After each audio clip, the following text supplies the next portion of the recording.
Hi guys, this is Aaron forward for the Regina Pats. I'm here with Pat's Cast with Chris and Kevin. Isogai over the Regina line for Wenatchee, centered across, Swart back to Isogai. What a save by Pine with the left pad. What a stop by Count Pine. Great puck movement by Wenatchee going cross ice. Swart, Isogai, one-timer. Count Pine stones him cold. First period, the Silvertips lead 1-0, and the Pats score! It's Corbin Allman on a shot coming from the line, loose puck in the air, up and over the shoulder of Tyler Palmer. Allman comes over and smacks the puck in midair into the back of the net as it looked like it was going over and wide. Left point, Whitehead to Bridgman at the right point. Back to Whitehead in the high slot area. Centered across, Haynes scores! Carson Haynes from below the left circle on a great pass from Braxton Whitehead. Chance in the slot for Regina, loads and fires the shot wide. Basket below the left circle.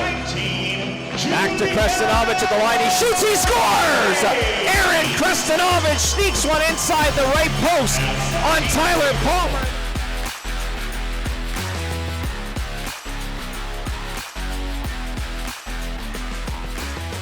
Welcome to Pat's Cast, the unofficial Regina Pats podcast. It's March 3rd. It's episode 167. It's a snowy Sunday. How are we doing today, Kevin? Kind of a blah day. Kind of a blah road trip. Yeah. Don't know what else to say. Yeah, it's kind of a rough day. Lots of shoveling, and you got a little gift of snow blowing by the neighbor. It was awesome. I didn't bust out the snowblower, but yeah, just a relaxing day after a busy, hectic week for us. Very busy. Some late nights. Late nights. This West Coast road trip is tough on the sleep patterns. It definitely is. And it's so weird that it's so late in the season. Usually it's early. It's like the November exactly. Agribition type trips. Yeah, I don't know if this road trip at this time of the year was the greatest idea. Obviously, it's understandable why they did it. But, a team fighting to get into the playoffs has to go out west for 6 games in 9 days. Was going out there with 5 wins on the season, going there. So on the road, 5 on the road. 5 on the road. It was not a good recipe at all. But yeah, whatever. It was a very big hill to climb, and it didn't happen. Yeah. Didn't even get that first step. No, not even close. They floundered at the very bottom. Yeah. I mean, watch those first 2 games. They were decent. We talked about them last week. And then I said last week, if you don't win in Seattle, you're not going to win a game. And Seattle ding, right on the money. It was, but Seattle was like the worst game of these 4 on the back half. By far. Like, it was really just a terrible game. I mean, there was way better efforts the next night in Wenatchee. Portland, they didn't get blown out, which was nice to see. Yes. It wasn't the but greatest Portland game. Portland was just toying with the Pats, though. Yeah. And then the Everett game, that wasn't a bad game. They played well for 2 periods. Just those couple quick goals late in the second there.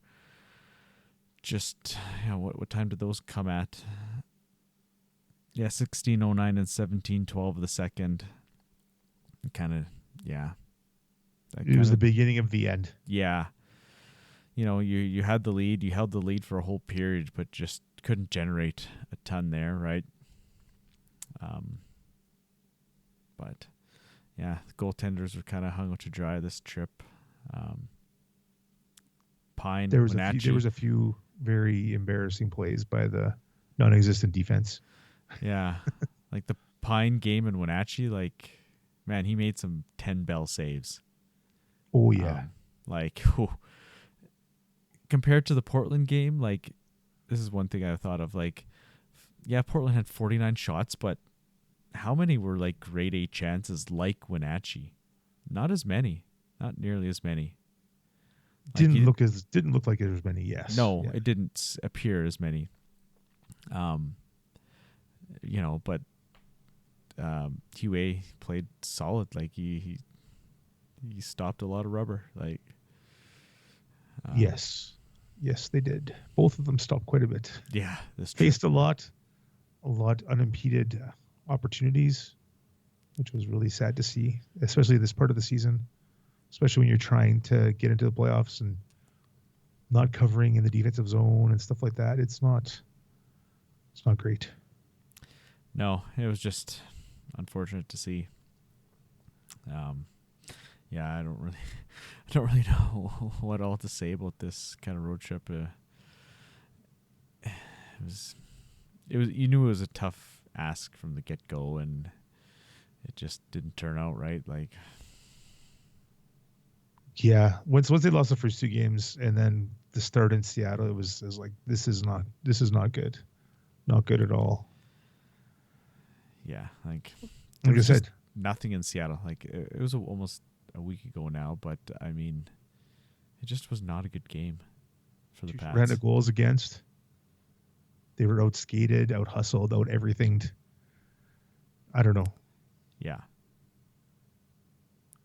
Just like in Portland too. It just wow. Portland's a good team. You kind of expect. And Portland is a really good team. Seattle is not a good team. Seattle is on the Pats level. Wow. Yeah. What we thought. Just on paper, anyway. Yeah. But you got 2 days off. You've got fresh legs. They do have some really top end young guys, and those top end young guys did really well. Yeah, and a couple older guys did really well too. So yeah, no, I'm not taking anything away from their team, but they've struggled this year, and here you going into this game thinking, okay, this game should be competitive. Like the Everett game was way more competitive than this game, and Everett's 30 points ahead of you in the standings. 40, whatever it is, like bunch. Yeah, 35. A whole bunch. But yeah, it was just kind of disappointing to see that, right? Like, out of the 12 periods, how many periods were good? Maybe 4. Some were okay, but maybe there was 4 2 in Everett periods. for sure. I'd say none in Portland. First period of Wenatchee, so maybe was decent, 3. Yeah. Yeah, 3. Like, yeah, it was nothing in after the first period in Portland, so that was chalk that up as a W, I guess. Yeah, you didn't give up a bunch. Yeah, yes. Like for sure. Yeah, you didn't score, but you didn't give up any. I mean, shots were 49-15 in that game, like 3 shots in the second period. Like, yeah, two of those came in the first minute, and one was like a dump in. Like, they barely got over the red line at some points in that game. Oh, like, it was they get it out of their own zone, but they couldn't even like get it to the red line to dump it in so they could change. Like, it was just they were working so hard on their defensive zone that they couldn't get anything going offensively. No, and it was just like Portland. It was just wave after wave. It was just like, I don't know how this game wasn't 8 or 9-0. Like, yeah, same with the Wenatchee one. Like if it wasn't for Pine, it would have been at least double digits for sure. The game was those big saves. Just the game was a little more level, I'd say, in that one, but it was just Wenatchee had quite a few better scoring chances. It seemed. Way better quality, yeah. Yeah, right. Like, and yeah, like I said, Pine made half a dozen outstanding saves. Oh yeah, if it wasn't for those saves, it would have been really ugly. Yeah, no, that's for sure. So, yeah, I know that's it. Just a whole bunch of bad situations, right? Like end of the year, teams struggling to reach the playoffs. You got to go on this road trip. It was, yeah, not good whatsoever. Yeah, really. What else is there to say? Not much, right? Like other than there was some fisticuffs. Yeah, there was quite a bit actually compared love to them or hate them. There was 3 scraps in Portland. Most of the games were quite chippy. Like, I don't know if it's we're not seeing you for the rest of the year, or you only play these teams once. That guys seem to not think they can get away with stuff, but they just play more chippy. I don't know. Like, you don't have to respond to it next week when you play them again, right? And a lot of these guys know each other, so who knows what It's what's Yeah. all said behind the scenes and stuff like that for the fisticuffs and for just like the overall chippiness and Yeah. stuff. Obviously, guys have played each other. Players get traded, so And guys know each other, right? But they play against each other or play on the same teams forever. They go yeah, to schools and they're all yeah, over the place together. They no, for train sure. together and all that kind of stuff. So Yeah, like what was it? Was it the Portland game? Right, 3 yeah, fights. Portland. Yeah, Wilson, Peskett, and Vaughn, right? Yeah. Yeah. So actually, Vaughn one where you could see them. The camera was him and Josh Davies were both sitting on the top or on the boards, and they were chirping each other. And sure enough, they fought not too long after that. Yeah. You could see that one coming. But And Wilson and Darby are both from Swift Current, so maybe they know each other from down the road. yeah, and then Peskett had one in Portland and then one in Everett. Who did he fight in Everett? Who was it here? Sisma. So, yeah, no, interesting. But yeah, I mean, Vaughn likes to fight. I think when we talked about, or talked to him after that first game back, he's like, yeah, whatever, I'll do it for the boys. Like, he's just like, Yeah. whatever. And Wilson, I'm kind of surprised he doesn't get into more fights, man. He throws some big checks, right? So, Oh yeah. He's But- showed that he's not afraid to drop them, so maybe Nope. maybe we'll see a little bit more of it from him. yeah, For the people that don't like fighting, it is what it is. yeah, They're gonna fight until they get rid of it. yep, for sure.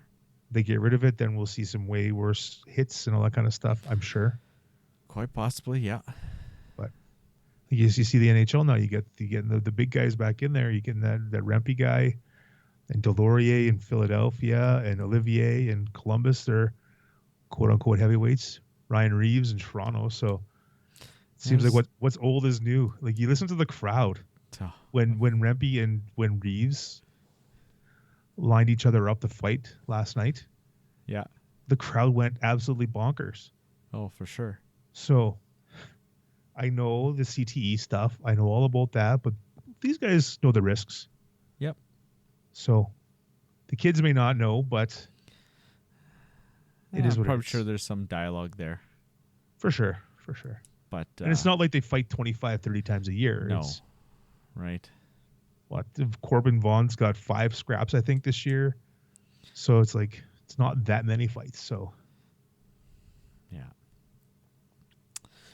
But yeah, the Everett crowd, it seemed to be quite loud there. I know a guy that was there, and he says it's one of the best atmospheres he's seen in a CHL arena. lots of cowbells. Yeah, lots of cowbells. Ding, ding, ding, ding, ding, ding, ding. But yeah, he says it's one of the better ones, and he's been to almost every CHL rink in the country. So he was a big fan of that one. He hasn't been to Spokane yet, and I said Spokane is another good one, because we seen that last week, right? Like that place was hopping. Yeah. Definitely 10,000 people there. There was almost 7,000 in Everett. I don't know what that rink holds, but it looked fairly full. Yeah, for sure. Their camera angle is much better this year. I don't know if they changed this off season. I obviously don't watch too many games in Everett. But they had a Wenatchee style overhead view before, and because I like in the playoffs, like when they made that run to the final, their camera was like in the rafters, and so I watched quite a bit of that series that Everett. Not a good look. No, and then but now that they've changed up the camera, like the Everett was the best video of the whole trip. That's for sure. Yes. Yeah. Portland had the best production, Yeah. but Everett had the best video. It was a little dark. A little dark, but they had other cameras, like doing a replay or zoomed in area. The camera seemed to be brighter, but then when they went back to just your regular shot, it was a little dark. Definitely, it's just the rink lights. It's just how it is. Yeah, for sure. But yeah, definitely no complaints there. They had a pretty good video, and like you said, Portland had a good production. Yeah, they were real good. Some of these teams don't have the greatest replays and such like that, but Wenatchee. replay 20 seconds after it, and then they after show the play replay started like again. 5 times. Yeah, it's a And goal. then They you do miss the half goal the celebration, next- do all that, and then the puck drops, and all of a sudden, boom, they're showing the replay once the play's back on again. Terrible. Yeah. Terrible. We do get spoiled in Regina because there's a replay like instantly after something happens. Oh yeah, for sure.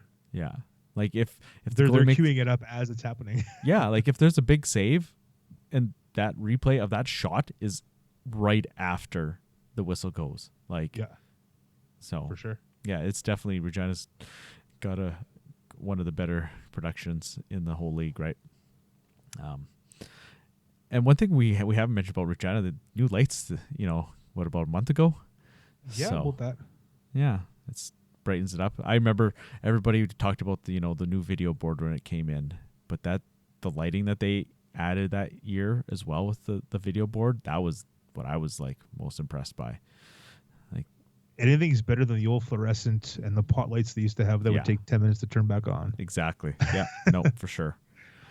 But yeah, some new lights this year, so brightens things But yeah, up they're even more. noticeably brighter too. Yeah. Definitely. All right. Anything else you got from that road trip on or off the ice? Tannehill played his 200th career game Yeah. against Portland. Congratulations to the Pats captain. Unfortunately, they didn't get a W, but No. it is what it is. Yeah.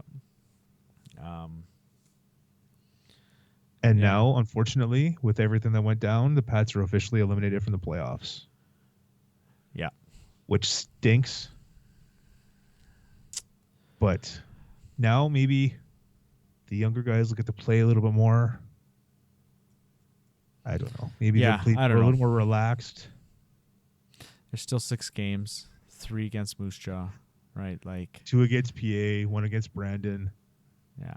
Maybe they can play spoiler, screw up someone's playoff positioning. Maybe, hopefully, do something, win a couple games, win a few games. So yeah, Prince Albert's trying to catch Brandon. They're 2 back of Brandon. Yeah, And then Moose Jaw's locked into that 2nd seed. Yeah, they're locked into 2, so nothing Yeah. happening there. They can't catch play Sask. play spoiler with Brandon PA. Maybe, Yeah. maybe, or just completely just die. You roll over and die. I don't know.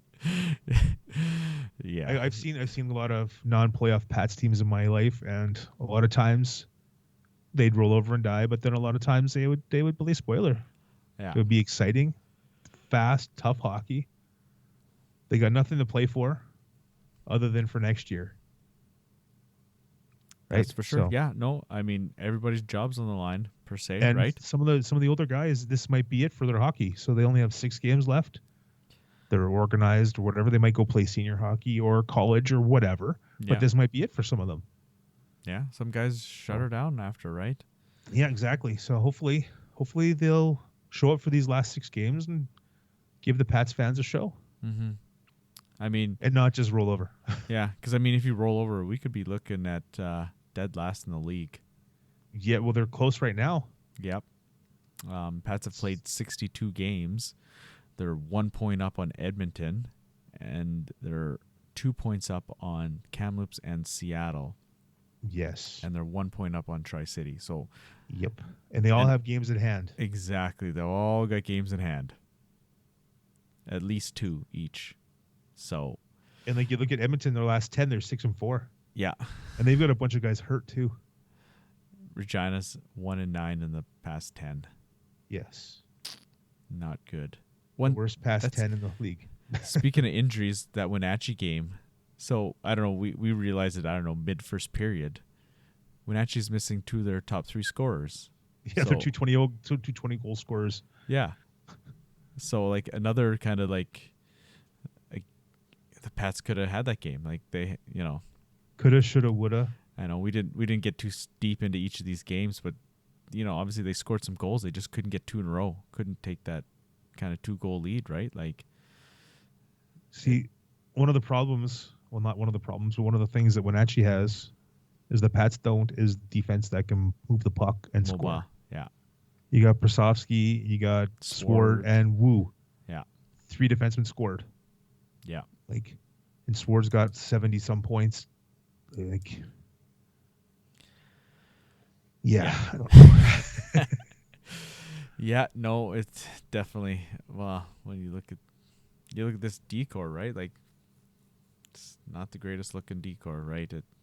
Unfortunately, you're young and your older guys are, I don't mean to disrespect them, but they were cut from their previous teams, right? So And they're filling roles that they were expected to fill roles, right? Like this is the role they were expected, and just the way things happened, the way it worked out. yeah, Like the Pats were 500 team, 22 games in the season, and now look where they're at. They won 10 of the first 22, and they won 11 of the last 40. yeah. That when you told me that earlier tonight, that's kind of mind blowing. Yes, I didn't even realize how bad it was until I was actually going through it. I'm like, oh man, this is because bad. we've talked about the great start they did have, right? Like how Yeah. it looked at the start, and then when you look at the numbers, 10 of 20 and now 11 of 40. Yes. Oof. That tells you something right there, right? Yeah. And like we were talking before we started recording, like if the Pats would have won 5 road games more than they have right now, whoever they would have won earlier in the season, not even talking about this trip, like they'd be battling legitly for a playoff spot right now. Yeah, if they had 10 more points, they'd be tied with Calgary. Exactly. But 3 back of Lethbridge for the 8th once spot. once they got out of the Brand Center, they were gone. Yeah. Right. It was nothing happening on the road. No. So, yeah, no, that's kind of the story right there. And like at home, they're 16, 12, 2-1. So they're over 500 on that home. Yeah. But they're 5, 23, 2-1 on the road. Yeah, 5-23, 2-1. They are the worst road team in the league. I just looked at the standings right now. I didn't even notice that until right now either. Yeah, that's not good. It's unfortunate, right? It is. It's too bad. Such high we got spoiled with the first part of the season. Everybody got the hopes up high. Yeah, I think they kind of overachieved at the start, and then people's expectations rose. Yeah, and exactly. With the increased expectations and just the lackluster finish here. Like we were talking last night, like 1920, 2021 or 18, 19, 19, 20, like the record is about the same as those 2 years. Pretty much, yeah. But it didn't feel like it. It doesn't feel this bad that it does this year, right? Yeah, this was like a gut punch.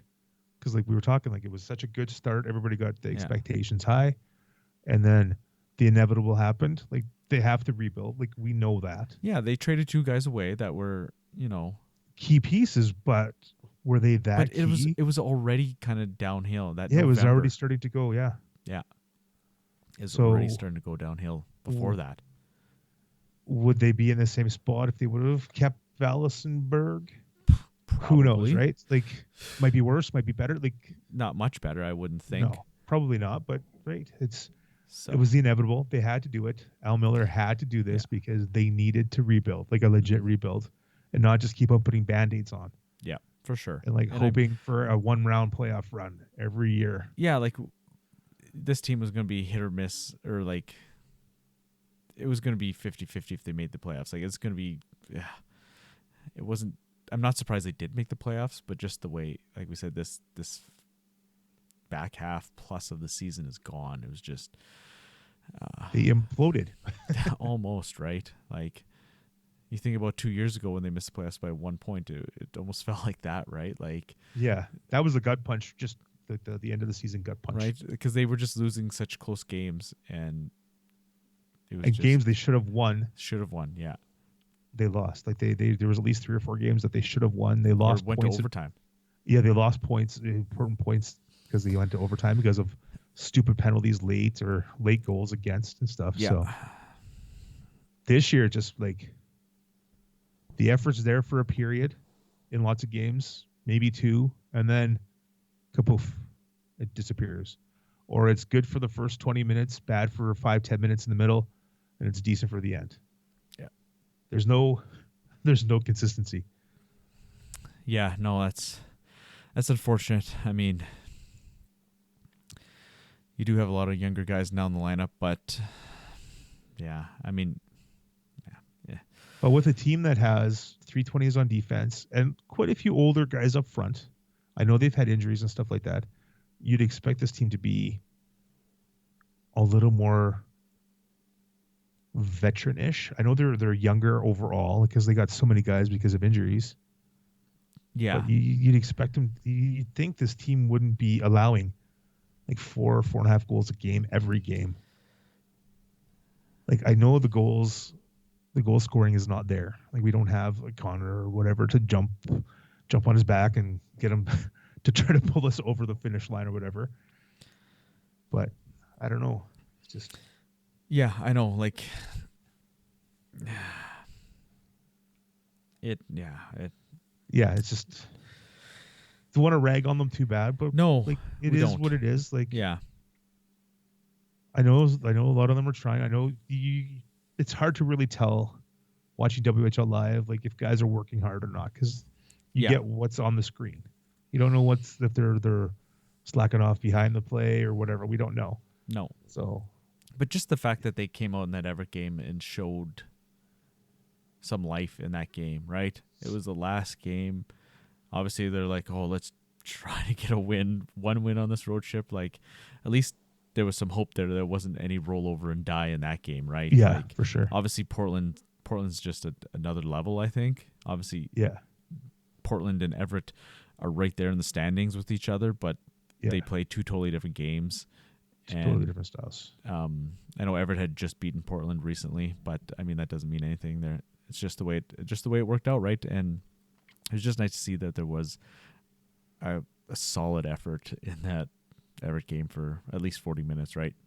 And back to the Portland game, you got the Portland goalie Spooner, who has like a 190 goals against average. Yeah, that too. Yeah, like once Portland scored the second goal, like it was late in the second period. Once they scored that second goal, it was over. It was over. You're not scoring three to win, right? Especially when you only had like 10 shots or whatever after 2, 9 or whatever it was. Yeah. So it's like, yeah. Fortunate the trip went so bad, but they made it back home. They had some bus troubles. I was told they had some bus troubles on the way when they first started out. And they got back to Regina just before 9 o'clock on Sunday. So yeah, no, it's good to hear. Even I guess they must have no storm that way or whatever. The roads were good out past Moose Jaw on the highway, so it's good. Yeah, no, good to hear. Any kind of performances or guys you want to point out in these few games? I'm gonna say the goaltenders. Yeah, obviously, right. Both of them, like they were the best players on this trip, right? A couple questionable goals as usual. It just seems to be just the way it is, right? The thing with the team this year, not blaming the goalie specifically, is just unfortunate guys goals. Are left wide open, and then you have performances in Portland and Wenatchee where if it wasn't for the goaltenders, it would have been way worse. Yeah. So Huey and Pine both. I'm giving them both props. Yeah, for sure. And it was tough. He didn't score a ton of goals on this trip. So, I mean, it was nice to see Kristanovich get one late there in the Everett game. Yeah, noticed it. Heard his name quite a bit. Well, yeah. The last couple games. Yeah, he seemed to play. Like Barsic was sick. So Barsic was sick or healthy or whatever it was. Yeah. So he got a little more run. Allman scored. Kind of a nice one there-ish.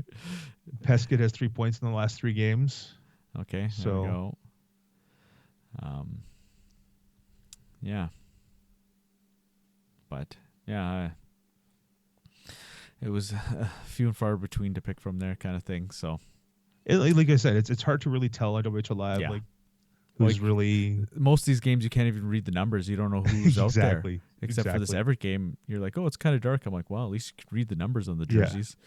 Yeah. And they were wearing the darks all road trip, which wasn't the best because at least if they're wearing the whites, you can really read the numbers. Oh yeah, because the dark red on the dark blue, it's kind of a little tough to read. It's hard to read sometimes, especially if you have a 25 and a 55 out there. Yeah, and you were asking me about a play. Was that 38? I was like, no, I think that was 28. I couldn't tell. Yeah, no, I for saw sure. 8. I seen the replay. I'm like, nope, that was 28. So But yeah, it is what it is. At least they'll be back here for a few more games. We can watch them in person. Yeah, for sure. I guess we'll jump ahead to the one game this weekend. Moose Jaw. We already kind of touched on that. Moose Jaw's rolling. They just went through the U.S. road trip with the Pats. They went 6-0. Yes. Yeah, they swept the road trip. That's impressive for a team at this point of the season, rolling into the playoffs. They're kind of, they're getting hot here, right? Like they're 7-3 in their past 10. And Saskatoon has not been so hot lately either. So, they're 7-3, but they haven't been super great. I think they lost 3 in a row.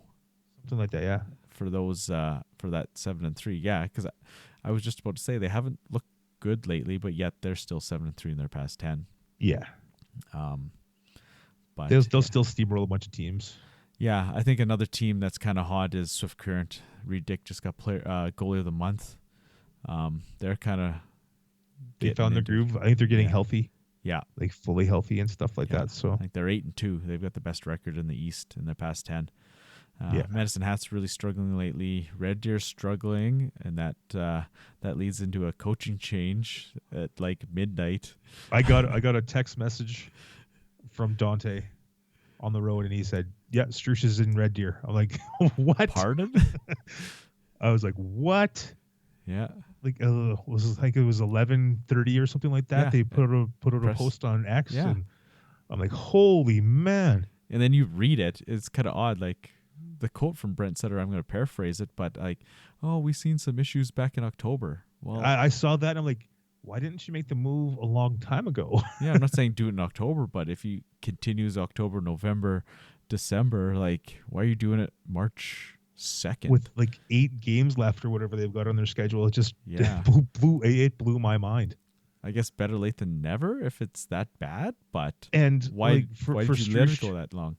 And for Strush to leave Notre Dame, yeah, when the playoffs, I don't even know what he's covering the hockey. I don't know exactly what his job was there. Yeah, I can't remember what his title was. It was kind of like playoffs are just starting for a lot of these, basically for everybody. Yeah, if they're not already in the middle of them, right? So yeah, exactly. And all of a sudden, he is the coach. Maybe his job was done. I can't remember what his title was, but it was kind of like oversight, not oversight, but like kind of a general. He didn't have he wasn't specific with one team or anything.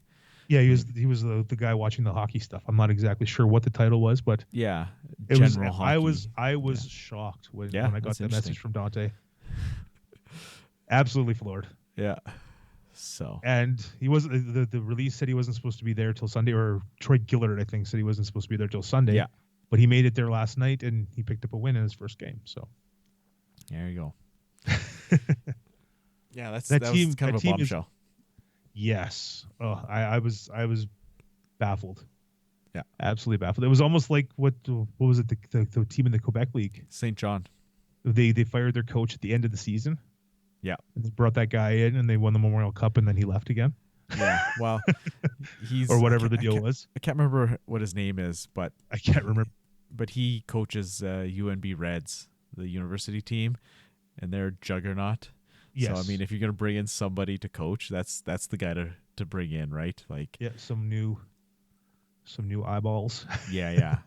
New ideas. A guy that obviously knows or has done very well in the. But no offense to Dave Strush. Like I know he's come into situations where they're just coming off Memorial Cups and the teams were stinky in Saskatoon and Regina. Yeah. But he doesn't have a winning track record, so I don't know. Yeah, what the I don't know thought how process this is going to work, there. but yeah, but he's more likely to listen to Sutter, to play the Sutter style. Maybe I don't know. Yeah, interesting. We're gonna hear him yell "body" a lot anyway. If we watch the playoffs, you hear "body." Yeah, but yeah. What else you got? I mean, we should wrap this up. I made my Pats TV debut. Yes, let's talk about that. Thank you to Michael Ball and Kelly Rempel for making me feel welcome. It was fun. Yeah, it was good. For anybody that didn't see it, sorry. Too late now to go back and watch it. For those of you who did see it, I hope I did okay. Yeah, you did wonderful. So I watched the whole show because it was on right before the Seattle game. Yeah, Seattle. That's the one. So, but yeah, no, it was good. And then we hopped on the Portland and the Wenatchee games. Yeah, those were interesting. The Wenatchee one, it was neat that it was just the Michael Ball and us two. Yeah, and then on the Friday game with Portland, Drew Posty joined us. Yeah, and it went well. It was good. It was fun. For whatever you think of Michael Ball, like I know he's a polarizing figure and he likes to put out his hot takes and all this and that, but he's a real professional to work with. Like for sure. He runs the way he runs things and just the way he's a professional. He throws it to us. He leads us into things. It works so well. I love how we just chat about things before. Or we just chat about things as he's doing his own thing off to the side, and he listens. He's got his sheet down. He's like, okay, jotting notes. Let's talk about this possibly. Let's talk about that. Like, then we'll be talking about something random, and he'll bring it up during the recording or whatever. Yeah, he'll bring that exact point up, and then it's fresh in our minds, fresh in his mind too. So it was awesome. Yeah, and then adding in Drew on Friday, like he just fit in seamlessly because he watches this team enough and watches enough of the league that it works so well. So I gotta say big shout out to Spencer for asking us on and Spencer Burridge is the man. Yeah, no, and he's gung ho. Sports. Yeah, he's gung ho and doing this stuff. Like he wants to do more of it. Like he's increased Pat's TV from 30 minutes to 60 minutes and stuff like that. Like he wants to do this stuff. So, and he said, I don't know how these ratings were. Obviously at the back end of the season, late nights and stuff. But obviously the playoff numbers were great, and he got lots of good feedback about just doing the panel thing for the road game. So that's why they brought it back this year. It was good. Just 3 games this year, but I think maybe no playoff run this year. No, but I think it's going to be a thing again next year. So. Yeah, but looking forward to more opportunities if they ask us back. Yeah, awesome. No, definitely, it was fun. So, I think with that we should get out of here. I think so. It's enough chat about ragging on a rough week, rough road trip. So, but yeah, one more road game this coming weekend, and then we're back in the rink the week after. So, good old Moose Jaw. Yeah, gonna be a tough one. Moose Jaw's hot, like we said. So, yes. But anyways, have a good night, folks. Stay safe out there. Take her easy.